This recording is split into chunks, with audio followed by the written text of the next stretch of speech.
Welcome to my village series. तो आज सुबह मेरा और मम्मी का अचानक से प्लान हुआ मार्केट जाने का। वैसे तो यहाँ बहुत तेज़ बारिश हुई थी, बट हम ऐसे में ही मार्केट चले गए। रास्ते में बहुत तेज़ काई लगी थी और ऐसा लग रहा था हम कभी भी स्लिप हो सकते हैं। ये रहा मेरा पुराना स्कूल जहाँ से मैंने अपने 8th तक की पढ़ाई कंप्लीट की है। ये रही लोहावती नदी, जिससे लोहाघाट फेमस है, बट आजकल ये थोड़ी गंदी हो चुकी है, इसमें कूड़ा करकट ज़्यादा हो चुका है। इन अंकल को पता ही नहीं था कि इनके बैग की सारी चेन खुली हुई हैं और ये बेसुध होकर चल रहे थे। उसके बाद हम पहुँच गए बैंक में, और बैंक में इतनी ज़्यादा भीड़ थी, मैं कुछ आपको बता ही नहीं सकता। उसके बाद हम आगे मार्केट में, और मार्केट पहुंचते ही बारिश आनी शुरू हो चुकी थी। हमें खरीदने थे कुछ कपड़े, पर आपको पता है कि मम्मियाँ बहुत चुन चुन के कपड़े खरीदती हैं, तो मम्मी को एक दुकान से कपड़े पसंद नहीं आए। उसके बाद हम चले गए दूसरी दुकान में, और बड़ी मशक्क़तों के बाद, बड़ी मुश्किल के बाद मम्मी को कपड़े पसंद आ ही गए।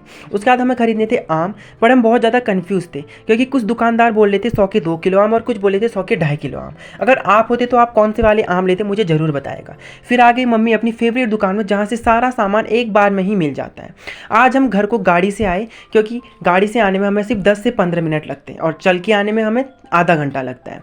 घर पहुंचने के बाद देखूँ तो बहुत तेज़ धूप आ गई थी, तो थोड़ी देर आराम करने के बाद मैंने अपना लकड़ी रखने वाला काम कर लिया कंप्लीट। फिर मैंने पी कॉफ़ी, और कॉफ़ी पीने के बाद चाची ने मुझे बताया कि चाची को 2 सांप दिख गए हैं, और दोनों आपस में लड़ रहे थे।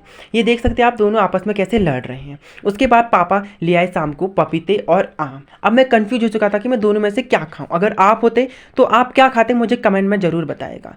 उसके बाद हमारे इस सीज़न का पहला टमाटर हो चुका था, और हमारे यहाँ कहते हैं कि सीज़न की जो पहली सब्जी होती है, सबसे पहले वो भगवान को चढ़ाई जाती है। उसके बाद मैं आ गया नीचे, और ऐसे ही मेरी वीडियो देखते रहिए और मुझे प्यार देते रहिए। Thanks for watching.